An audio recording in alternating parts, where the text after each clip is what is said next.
L'école du jeu vous est présentée en partenariat avec la boutique en ligne universludo.ca.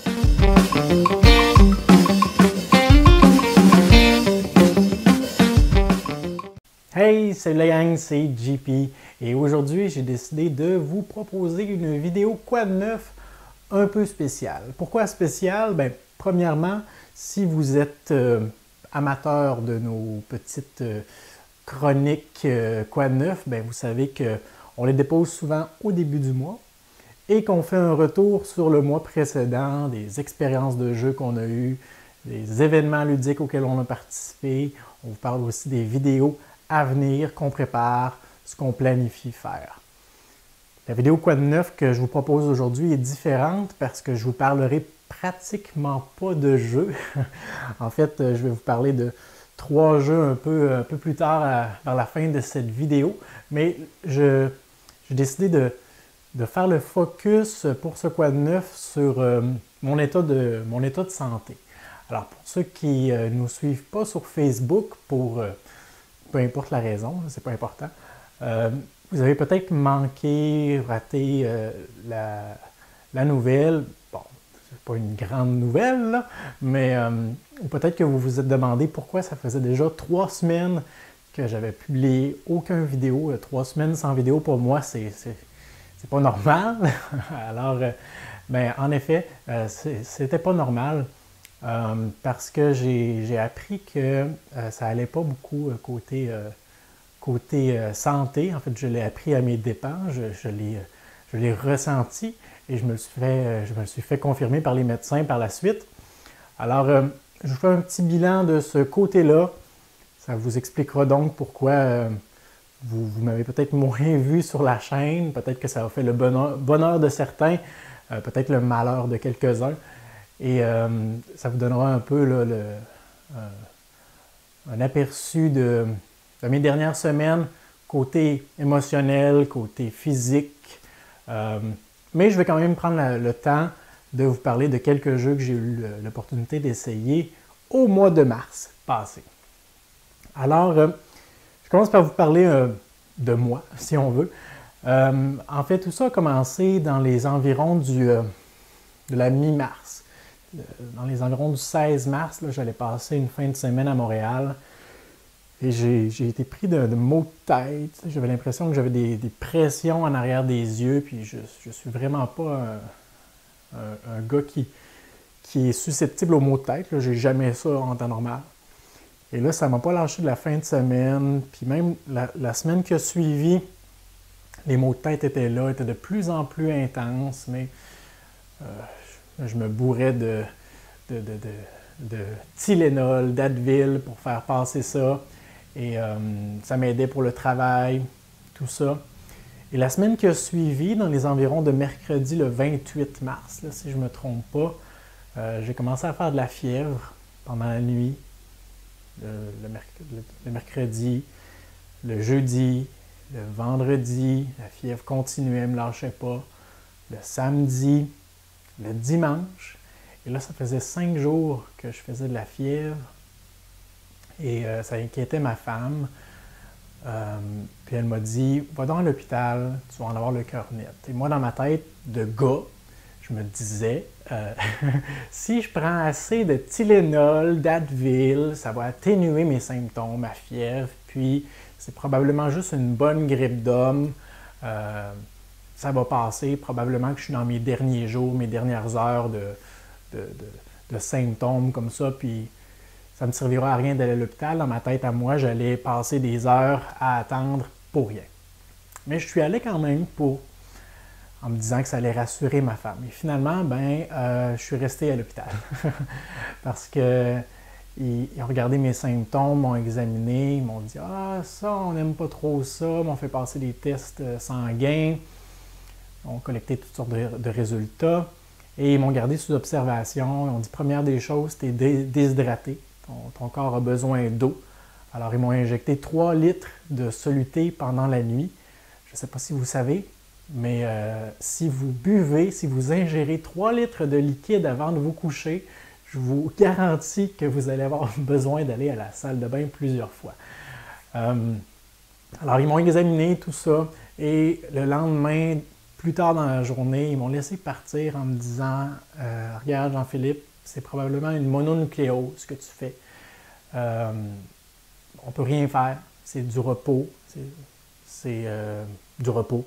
Du repos, du repos, du repos. Essayez de bien t'hydrater, bien manger. Alors, je suis reparti à la maison comme ça. Et ils m'ont dit, bon, il y a quelques petits symptômes que tu nous décris qu'on n'aime pas trop. Mais tu n'as pas eu de raideur au cou. Alors, on ne te fera pas passer de test pour la méningite. Et là, moi, j'entends le mot méningite et je me dis, quoi? Méningite? J'aime pas ça, ce mot-là, je ne sais pas pourquoi. Ça sonne une cloche d'alarme dans ma tête. Et ils m'ont dit, non, c'est correct. De toute façon, c'est sûrement pas ça que tu as parce qu'un des symptômes clairs de la méningite, c'est des raideurs au cou. Puis ils m'ont dit, si jamais tu avais eu des épisodes de raideur au cou, il aurait fallu te passer une ponction lombaire. Mais on t'en fera pas passer aujourd'hui. Alors là, je me dis, yes! S'il y a bien une chose que je ne veux jamais expérimenter dans ma vie, c'est bien une ponction lombaire. Alors je repars à la maison en disant ça à ma femme, beaucoup de repos. Et effectivement, à ces moments-là, j'étais vidé d'énergie, j'avais aucun appétit. Alors je passais mes journées couchées à dormir. Et j'avais de l'énergie pour rien, en fait. Oubliez ça, lire, jouer à des jeux, quoi que ce soit, j'étais couché et je dormais. C'est tout. Me lever pour monter les escaliers pour venir à l'étage, c'était déjà là un gros effort physique. Et le mercredi, je passe la journée avec un gros retour de fièvre et là, je commence à avoir des raideurs au cou. Et là, je me dis non, c'est pas vrai, c'est pas vrai, c'est pas vrai. Et j'endure ça toute la journée. Et le soir, la fièvre revient, mes raideurs sont plus intenses que jamais, je commence à être étourdi. Je dis à ma femme, là, chérie, il faut que je retourne à l'hôpital. Alors, mon beau-frère vient me chercher, il m'amène à l'hôpital, à l'urgence. J'arrive à l'hôpital et là, je me dis, j'en ai encore pour des heures à attendre comme la dernière fois, 6 heures à attendre. Là, je me présente au petit bureau pour expliquer ma situation. Et là, je précise que la dernière fois que je suis venu, les médecins m'ont dit que si j'avais des nouveaux symptômes qui se présentaient, je devais venir les voir d'urgence. Alors, j'explique ça à la petite madame bien sympathique. 2 minutes après, j'étais dans la clinique avec l'infirmière qui me posait des questions, qui m'examinait.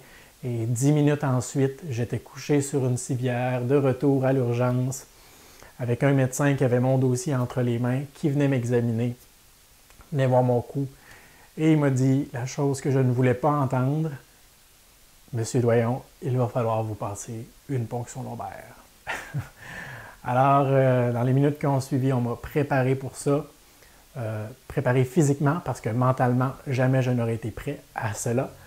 Et je n'entrerai pas dans les détails de la ponction lombaire. Je peux vous dire que c'est probablement la pire expérience de douleur que j'ai expérimentée dans ma vie. Ça ne s'est pas passé comme prévu. Mais aujourd'hui, je suis content de l'avoir fait parce que plus tard cette nuit-là, le médecin est venu me voir avec les résultats et ils m'ont rassuré en me disant « Les résultats de la ponction lombaire nous prouvent qu'il n'y a aucun problème, c'est pas une méningite. » Alors ça, j'étais rassuré, malgré toute la douleur que j'avais expérimentée, malgré les séquelles que je ressens encore aujourd'hui, 3 semaines plus tard, mais qui se sont beaucoup atténuées. Là. Je suis content d'avoir passé le test et ça a enlevé une hypothèse dans ma tête qui était plantée là, une petite graine que je ne pouvais pas effacer. Entendre le mot méningite quand on est à l'hôpital, on ne veut pas entendre ça. Alors de passer le test, ça a fait une croix sur cette possibilité-là. Et le lendemain, encore une fois, ils me ramènent à la maison. Ils me disent, bon, c'est peut-être douleur musculaire causée par la mononucléose et tout ça. Et là, ils m'ont dit, il faut que tu fasses un suivi serré avec ton médecin pour voir, s'assurer que ton état ne s'aggrave pas puis que tu restes bien hydraté, tout ça. Alors, je vois mon médecin de famille quelques jours après, un vendredi, si ma mémoire est bonne. Et mon médecin de famille regarde ça, les résultats, le portrait que les médecins à l'hôpital ont fait. Et les médecins à l'hôpital étaient très compétents. Là, je leur en veux pas du tout. Mais mon médecin de famille regarde ça et dit, il y a quelque chose qui cloche avec tes résultats et avec le diagnostic qu'ils t'ont donné à l'hôpital. Il m'a dit, je ne veux pas m'avancer, mais c'est pas une mononucléose. Alors, on m'a fait passer d'autres tests, des bilans sanguins encore une fois, et la prochaine fois, la fois d'ensuite que je l'ai vu, qu'on s'est parlé, ils m'ont confirmé que ce n'était pas une mononucléose. Alors là, je me dis, ah, c'est peut-être quelque chose dont je vais me récupérer plus rapidement. Et il me dit, c'est l'hépatite. Alors là, encore une fois, une petite cloche d'alarme dans ma tête qui me dit, l'hépatite, pas mortelle, ça, l'hépatite. Il me semble qu'on entend ça, l'hépatite B, l'hépatite C, des gens qui meurent de ça. Je peux-tu faire un petit comeback puis prendre la mononucléose finalement? On peut-tu comme changer d'idée? Alors, je ne savais pas trop comment prendre ça. Je ne savais pas non plus comment j'avais été en contact avec le virus de l'hépatite, comment je l'avais contracté, si on veut. On a mis de côté beaucoup d'hypothèses et on ne sait toujours pas encore aujourd'hui. Alors, l'hépatite, qu'est-ce que c'est? Il en existe toute une brochette de types. Et je ne suis pas dans le domaine de la santé, alors je ne peux pas toutes vous les énumérer. Probablement que ce que je vais dire, il y aura des choses qui ne seront pas tout à fait exactes. Mais grosso modo, l'hépatite, c'est une inflammation du foie. Le foie est un organe interne dans ce coin-là, du corps, là, ici, dans ce coin-là, qui est nécessaire à notre survie, qui est très important. Et dans le cas d'une hépatite virale, c'est un virus qui entre dans le corps selon différents moyens de contamination et qui s'attaque directement au foie jusqu'à ce qu'il le détruise. Et si le foie est détruit, on meurt ou il nous faut une greffe de foie. Alors, moi, je ne voulais pas en arriver là. Et les seules choses qu'on peut faire dans le cas d'une hépatite, surtout dans les premières semaines, surtout quand on ne sait pas de quel type il s'agit, c'est du repos, une bonne alimentation, beaucoup de patience, puis beaucoup de prise de sang, des bilans sanguins, savoir où est-ce qu'on en est, s'assurer que le taux d'enzymes dans le foie n'augmente pas, parce que c'est ça qui est dangereux. Et donc, c'est ce que j'ai fait. Le médecin m'a expliqué que dans un foie normalement constitué, le taux d'enzymes qui était ciblé dans mon cas, les enzymes ALT, se tournent entre 10 et 40 unités, un taux normal dans un foie normalement constitué. Mes résultats, la première fois que je me suis présenté à l'hôpital, montraient que mon taux d'enzyme était à 650. Et quelques jours plus tard, quand j'ai passé les tests suite à ma première visite chez mon médecin de famille, mon taux d'enzyme avait grimpé à 750. Alors, moi, j'ai demandé à mon médecin, mais là, on parle de ces 750 sur quoi? Là? Si tu me dis qu'à 1000, je meurs, je vais m'inquiéter. Si tu me dis que c'est à 100 000 que ça commence à être dangereux, je vais me calmer un peu. Alors, le médecin m'a quand même rassuré en me disant que lorsque le taux d'enzyme grimpe dans les environs de 3000, 4000, là, on peut parler d'un état grave, d'une greffe de foie. Au stade où est-ce que j'en étais, à 750, c'était beaucoup trop haut, mais j'avais encore du lousse. Ce n'était pas encore un état critique. Alors, d'un côté, ça m'a rassuré. D'un autre côté, je me suis dit, si ça continue de grimper, c'est pas bon. Et c'est ce que le médecin m'expliquait dans le cas d'une hépatite. Il n'y a rien à faire. Il n'y a pas de traitement.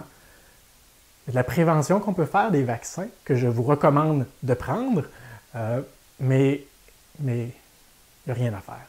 Seule chose qui peut empêcher le virus de détruire le foie, c'est le corps lui-même. Lorsque le corps commence à créer des anticorps qui vont aller combattre le virus et qui vont réussir à le détruire, là, on peut parler d'une guérison. Et le médecin me disait, c'est pour ça qu'on fait des bilans sanguins 2 fois par semaine pour s'assurer de garder un suivi serré sur l'évolution des enzymes dans ton foie pour voir est-ce que le virus est encore en train de mener le combat ou si ton corps réussit à le contenir et à le combattre. Il m'a dit tant que les enzymes restent au même niveau ou augmentent, c'est que le virus prend de la puissance. Et si ton taux d'enzyme diminue, c'est bon signe. Ça montre que ton corps commence à combattre.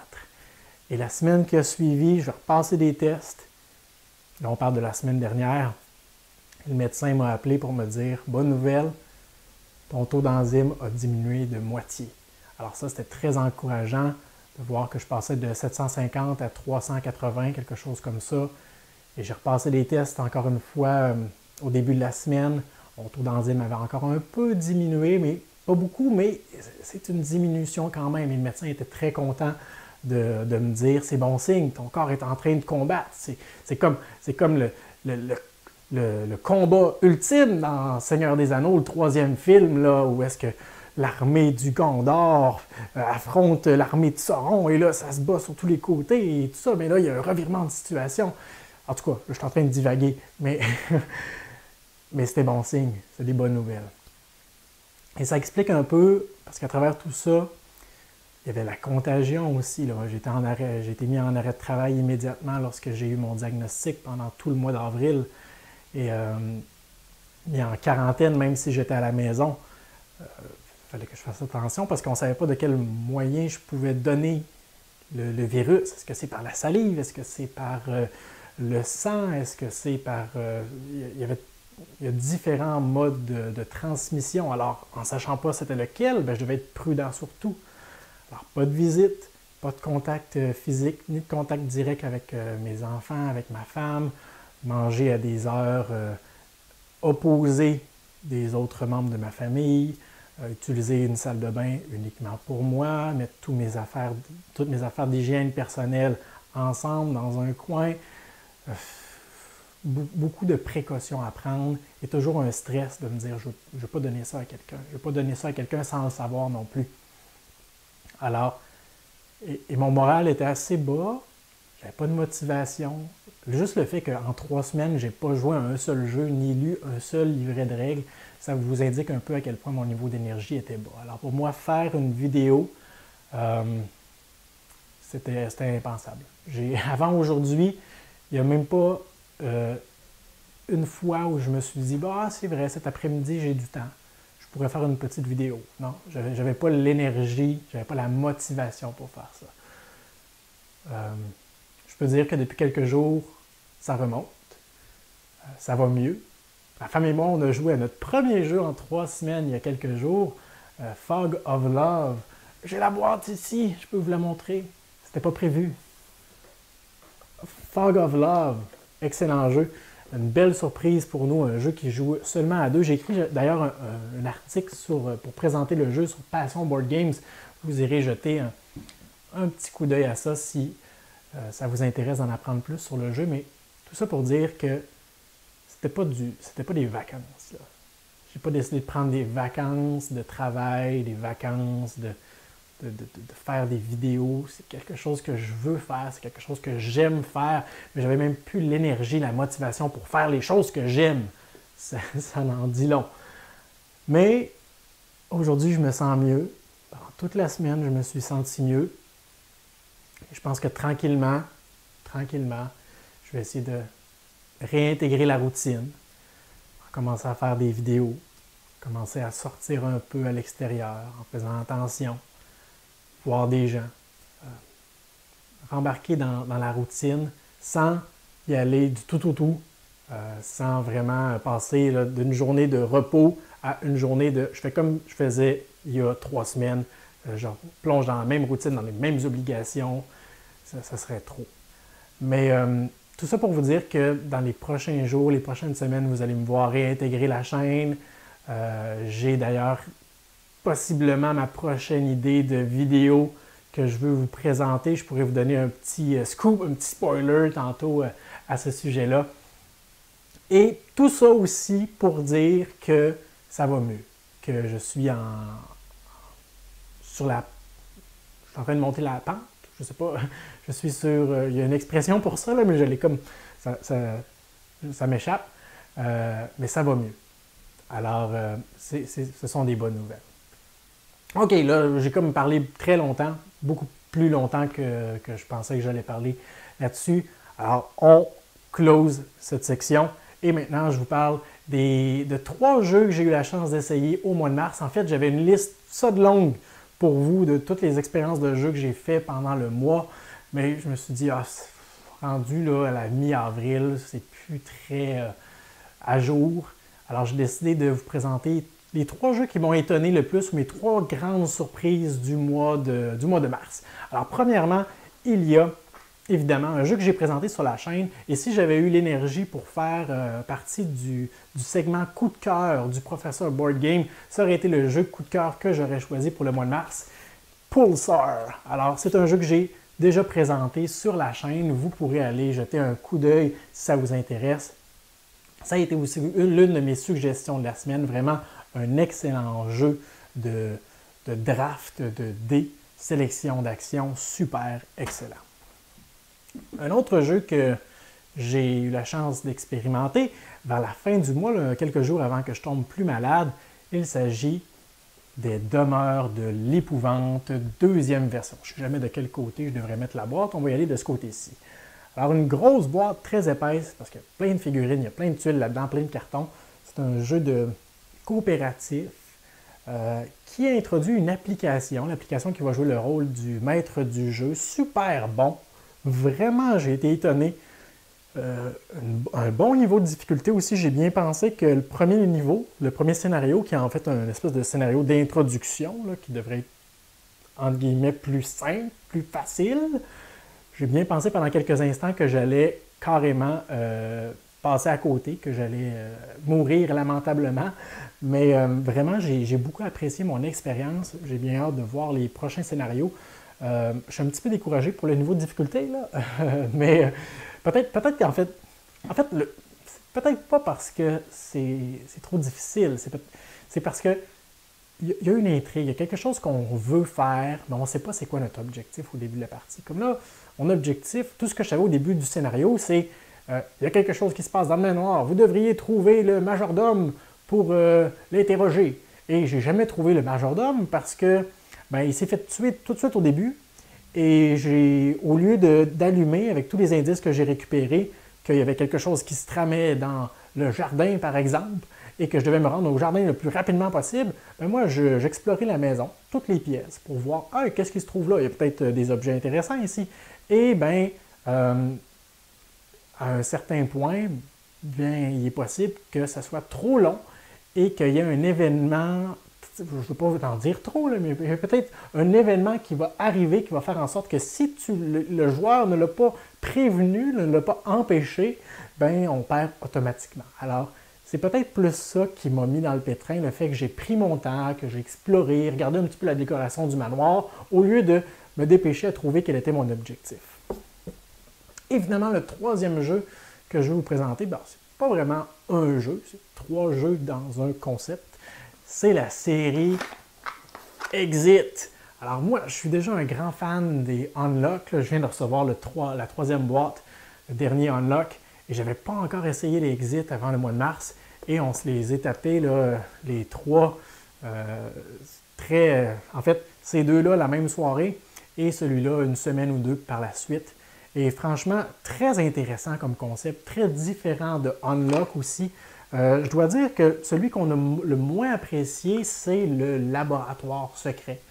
Peut-être parce que les énigmes étaient... oui, c'était difficile pour nous. Peut-être pas parce que c'était tiré par les cheveux, mais on avait de la difficulté. C'est le 2e qu'on faisait dans la même soirée, il était rendu tard, peut-être qu'on était moins présent. Et pourtant, celui du tombeau du pharaon, que tout le monde décrivait comme « Wow, il est tellement dur, tellement difficile, tellement impossible, ça nous a pris 2h30 avant de sortir de là. » Nous, on l'a fait assez rapidement et sans trop de difficultés aussi. On était très allumés, ça avançait vite, très satisfaisant. En fait, je pense que c'est le scénario qu'on a préféré. Et la cabane abandonnée, le scénario d'introduction, beaucoup plus facile en effet, nous a pas posé problème. Ça nous a même appris à comment jouer.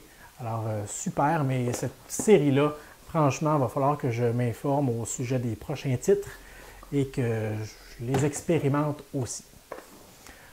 Alors voilà, la dernière chose qu'il me reste à vous dire, c'est de vous donner un petit indice sur la prochaine vidéo que je compte vous présenter. Alors, je vous montre un élément du jeu et ce sera à vous de deviner de quel jeu il s'agit. Alors, la vidéo que je voudrais vous présenter, peut-être au cours de la semaine prochaine, traite un jeu qui contient cette composante.